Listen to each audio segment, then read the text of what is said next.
안녕하세요. 충남 공주에서 그림 그린 여자 김영주입니다. 2021년 7월 2일 금요일 밤입니다.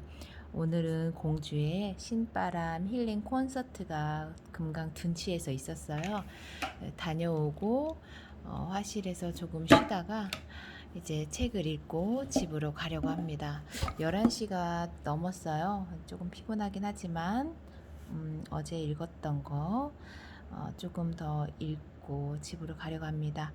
안규철의 내 이야기로 그린 그림 그 두 번째 이야기 사물의 뒷모습.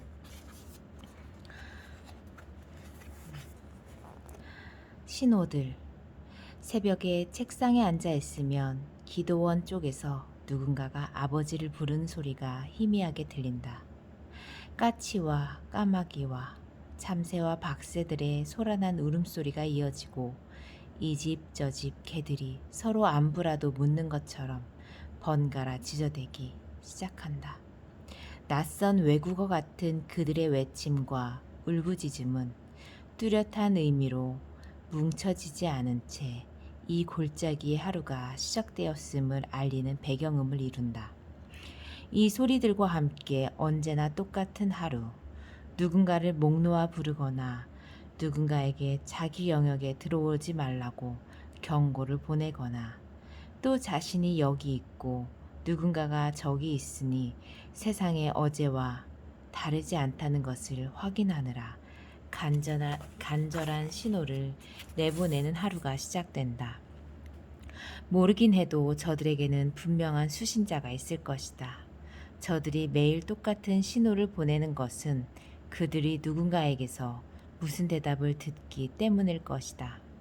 그들에 비하면 달팽이가 기어가듯 아무 소리도 내지 않고 공책에 연필로 몇 줄을 겨우 써넣는 나의 이 속삭임. 긴 침묵 끝에 흘러나오는 짧은 탄식 같은 이 독백들은 누구를 향하는 것일까? 아버지는 오래전에 돌아가셨고 내가 여기 있다는 것을 누군가에게 확인받을 이유도 없는데 나는 대체 누구에게서 무슨 대답을 들으려는 것일까? 소리들. 기계들은 저마다 다른 소리를 낸다.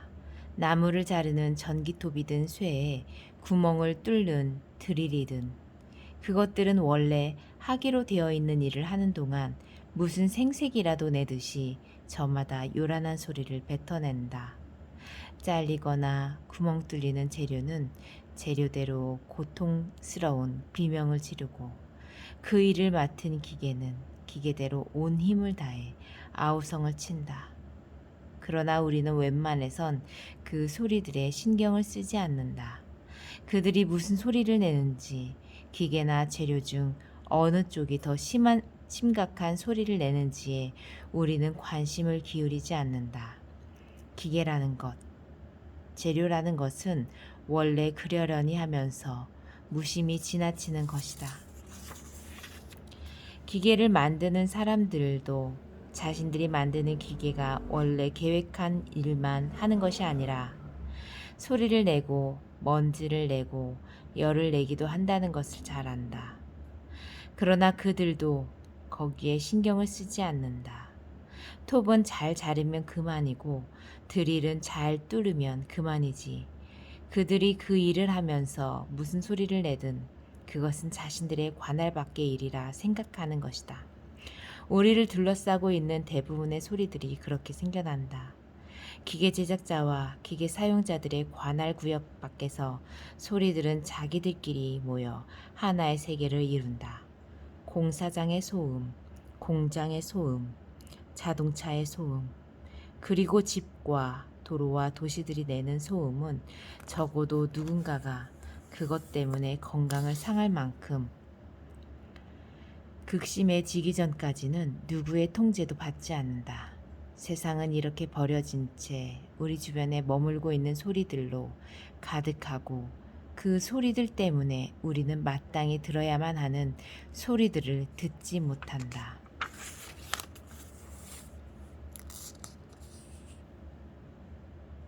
나무에게 배워야 할 것. 뒷마당의 느티나무에서는 여름 내 마른 가지들이 떨어졌다. 한 뼘도 채 안 되는 잔 가지들이지만 여러 가닥으로 뻗어나간 제법 굵은 것들도 덜어 있었다. 잎사귀가 없고 바짝 마른 이것들은 강풍에 꺾이거나 극성스러운 새들의 날개짓 때문에 부러진 것이 아니다. 나무가 스스로 떨어뜨린 것이다. 어떤 가지는 살리고 어떤 가지는 버릴지를 판단하고 실행하는 것이 나무의 일이다. 자기 몸에서 자라는 가지들을 하나하나 유심히 지켜보다가 어떤 것들을 스스로 잘라내는 것이다. 이 일을 게을리하면 가지들이 한쪽으로 치우쳐 자랄 것이고 결국 나무는 언젠가 균형을 잃고 쓰러지게 될 것이다. 저마다 햇빛이 잘 드는 곳을 먼저 차지해 더 많은 잎사귀를 내려고 경쟁하는 가지들의 다툼을 중재하고 방향을 조정하고 잘못된 것은 미련 없이 쳐낸다. 그렇게 나무는 줄기를 중심으로 균형을 이룬다. 나에게도 나무처럼 사방으로 뻗어나가는 수많은 가지들이 있다. 그것들 중에서 내가 감당할 수 있는 한계를 정하고 잘라낼 것과 살릴 것을 정해야 한다.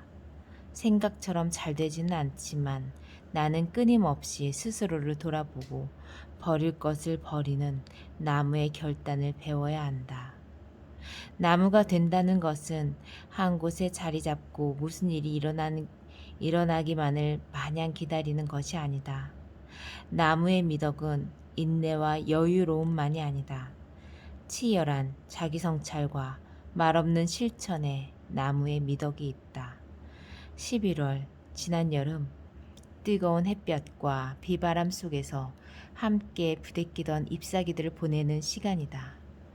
마당에 낙엽을 쓸며 이처럼 담담하게 이별을 받아들이는 법을 나무에게서 배우는 시간이다.